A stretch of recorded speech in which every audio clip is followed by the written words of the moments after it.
Hello friends, Mahabalipuram போயிருந்தோம்ல, அதோட long video தான் இப்போ பார்க்கலாம். சென்னை டு மகாபலிபுரம் ஈஸியாக ரோட் ட்ரிப் இப்படி தான் இருக்கும்னு எனக்கு அன்னைக்கு தான் தெரிஞ்சது. கண்டிப்பாக எல்லாரும் போகணும்னு நினைக்கிற ஒரு மஸ்ட் ரைடு தான் இது. போகிற வழியில் அப்படியே தூரத்தில் பீச் பார்த்துக்கிட்டே ஒரு ட்ரைவ். நான் இதில் கவர் பண்ணியிருக்க மேப் எவ்வளோ தூரம் கிளியராக இருக்குன்னு தெரியல, பட் 2 சைட்லேயுமே தண்ணி, லெஃப்ட்டில் பீச்சு, ரைட்டில் பேக் வாட்டர், சென்டரில் ரோடு, சூப்பராக இருந்தது.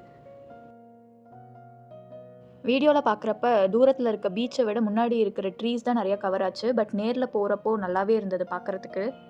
போகிற வழியிலே ஒரு சின்ன ஊர், பீச்சோட வியூ சூப்பராக இருந்தது. அப்படியே உள்ளே போயிட்டோம். கொஞ்ச நேரம் நின்று அலைகளை ரசிச்சுட்டு மகாபலிபுரம்க்கு கிளம்பிட்டோம். Finally we reached.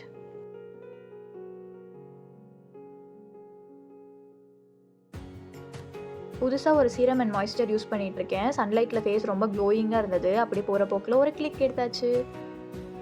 எனக்கு வர ரிசல்ட் பார்த்துட்டு கூடிய சீக்கிரம் ஒரு ரிவ்யூ வீடியோ போடுறேன். ஃபஸ்ட்டு வந்தோன்னே பட்டர் பால் பார்த்தாச்சு. மகாபலிபுரமில் வெயிலை பற்றி சொல்லவே வேணாம், சுட்டெரிக்கும் வெயில்.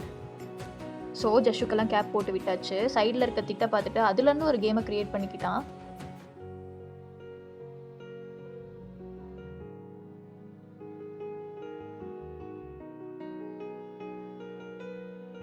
அங்கே இருந்த ஒவ்வொரு ஆர்கிடெக்சர் ஒர்க்கும் அவ்வளோ பார்க்க நல்லா இருந்தது.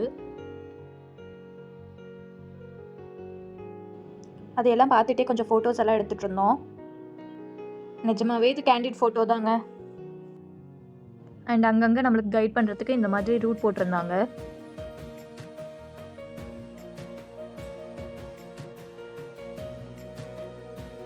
ஜஷுவை கொஞ்சம் கூட கண்ட்ரோல் பண்ணவே முடியல. கையே பிடிக்க மாட்டேன்னு சொல்லிட்டு அவனே தனியாக நடந்து வந்துட்டு இருந்தான்.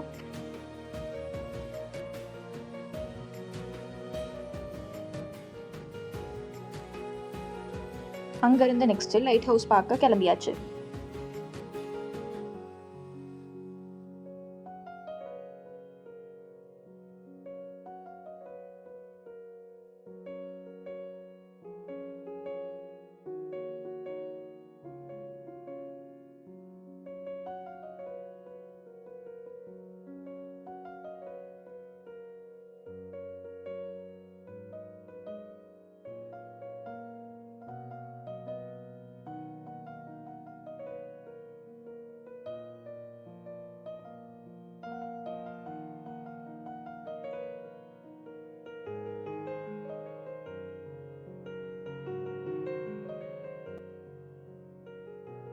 லைட் ஹவுஸ் பார்த்துட்டு பேக் சைட் கேட் வழியாக வெளியே வந்துட்டோம். அங்கே பார்த்தா நிறைய கடை இருந்தது. எல்லா கடையிலுமே இந்த மாதிரி சிலையெல்லாம் வச்சுருந்தாங்க.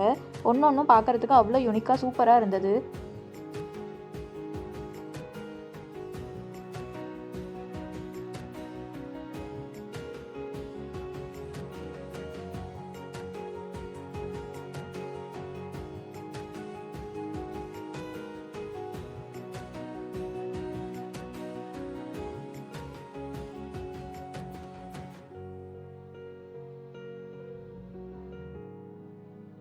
அந்த இடமெல்லாம் சுற்றி சுற்றி சிலையாக தான் இருந்தது. எதை பார்க்குறது எதை விட்டுறதுன்னே தெரியல. அவ்வளோ தத்ரூபமாக ஒன்றுமே செதுக்கி இருந்தாங்க.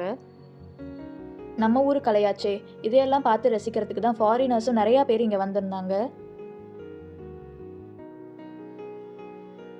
பட்டர் பால் லைட் ஹவுஸ் எல்லாம் பார்த்துட்டு பீச் கிட்ட இருக்க கோவில் கிட்ட வந்தாச்சு. உங்கள் லெஃப்ட் சைடில் பார்த்தா பீச் வியூ சூப்பராக இருந்தது. போட் ஒன்று அப்போ தான் கிளம்பிச்சு. அதை பார்க்குறதுக்கே சூப்பராக இருந்தது. அப்புறம் அங்கே நிறைய சின்ன சின்ன பசங்க சர்ஃபிங் ப்ராக்டிஸ் பண்ணிகிட்டு இருந்தாங்க. இந்த வீடியோ பார்த்தாவே உங்களுக்கு தெரியும். கொஞ்சம் கூட பயமே இல்லாமல் அவ்வளோ சூப்பராக பண்ணிகிட்டு இருந்தாங்க. நாங்கள் போயிருந்தப்போ லைட்டாக மழை பெஞ்சிருந்தது. அந்த சன்செட் டைமில் லைட் எஃபெக்ட்ஸோடு அந்த கோயிலை பார்க்குறப்போ அவ்வளோ பிரம்மாண்டமாக இருந்தது.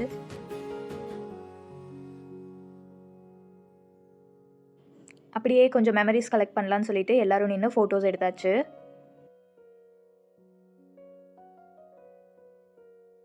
நம்ம ஜஷுக்குட்டிக்கு சொல்லவே வேணாம். நல்லா ஓப்பன் ஏரியாவாக இருந்தது. ஒரே ஆட்டம். அங்கே போய் காக்காவை துரத்துறேன், புறாவை துரத்துறேன்னு சொல்லிட்டு கண்ட்ரோலே இல்லாமல் விளாண்டுட்டு இருந்தான். சரி எக்ஸ்ப்ளோர் பண்ணட்டும்னு சொல்லிட்டு நாங்களும் கொஞ்சம் ஃப்ரீயாக விட்டுட்டோம்.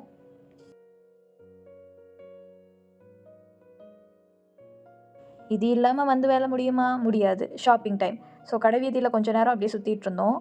வேறு ஒரு கமிட்மெண்ட் இருந்தனால சீக்கிரம் கிளம்பணும்னு சொல்லிட்டு ஜஷுக்கு மட்டும் ஏதாச்சும் டாய்ஸ் வாங்கிட்டு கிளம்பலாம் அப்படின்னு பார்த்தோம். ரொம்ப நாளாக பீச் செட் தான் வேணும்னு சொல்லிட்டு கேட்டுட்டு இருந்தான். அதனால முன்னாடியே ஒரு கடையில் பீச் செட் வாங்கிட்டு வீட்டுக்கு கிளம்பியாச்சு.